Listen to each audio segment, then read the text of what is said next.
Actually, it comes to know one thing. I met with someone on 2 days ago, and she told me about the dark reality of the school. She told me that you are not permitted to sit during the classes.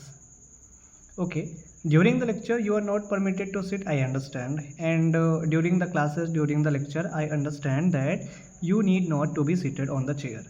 But on the other hand, before the lecture and after the lecture, why can't we not sit on the chair being a teacher? Tell me, which clause mentioned या tells us about that कि teacher is not permitted to sit on the chair?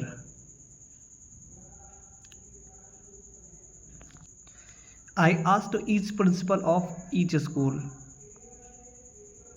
every principal of every school, are you capable to teach 6 hours continuously without taking rest or seat? If you can do, then we can do. If you can't, then we can't. और आप भाई आप youngster हो, क्यों इस चीज़ को oppose नहीं करते हो? जितने भी फ्रेशर्स किसी भी स्कूल में जा रहे हो पढ़ाने के लिए, हैं, उन्होंने कह दिया आप 6 घंटे कुर्सी पे नहीं बैठ सकते, आपको पढ़ाना खड़े होकर, आपने मान लिया। क्यों? कौन सी गाइडलाइन कहती है कि आप ड्यूरिंग द क्लासेस आवर आप बैठ नहीं सकते हैं?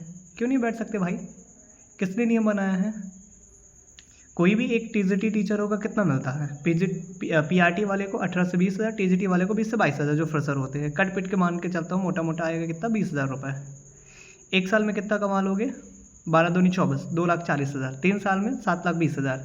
पर 3 साल बाद जो तुम्हारे बॉडी में पेन होगा, जो कैल्शियम की कमी होगी, जो बैक पेन होगा, उसका खर्चा कौन देगा? स्कूल वाले तुम्हारे दवाई कराने तो नहीं आएंगे।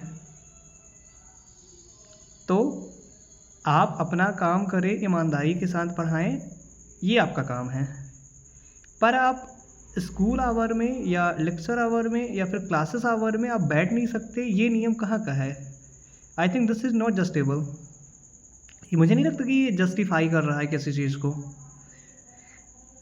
जो भी लोग नया नया ज्वाइन कर रहे हैं, मैंने तो 3 साल पढ़ा है स्कूल, उसके बाद छोड़ दिया कि समझ गया कि भाई नहीं हो पाएगा, नहीं हो पाएगा। क्योंकि जो चीज़ें मुझे गलत दिखती है मैं सीधा मुंह पे बोलता हूँ, और I have enough courage to speak against them.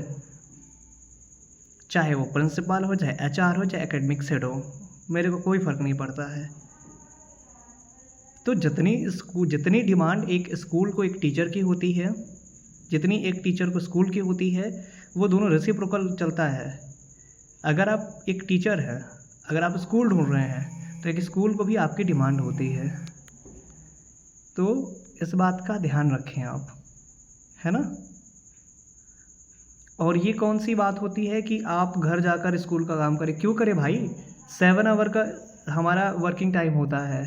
आप 7 घंटे स्कूल प्रीमिसेस के अंदर जितना कर सकते हैं करिए, उसके बाद अपनी ज़िंदगी जिए। आपका जन्म स्कूल को समर्पित करने के लिए नहीं हुआ है। कल को आपकी 1 महीने के लिए तबीयत ख़राब हो जाए, आप मेडिकल लीव लगाओ, आपको सैलरी नहीं मिलेगा, आपका रिप्लेसमेंट आ जाएगा। इस दुनिया में हर इंसान, हर चीज़ का रिप्लेसमेंट अवेलेबल है। तो आप किसी चीज़ को उतनी ही प्रायोरिटी दें जितना आपको वो दे रहा है। तो if you are a teacher, then do your work during the school hour. After that, you are having your own life. Leave it. Thank you so much.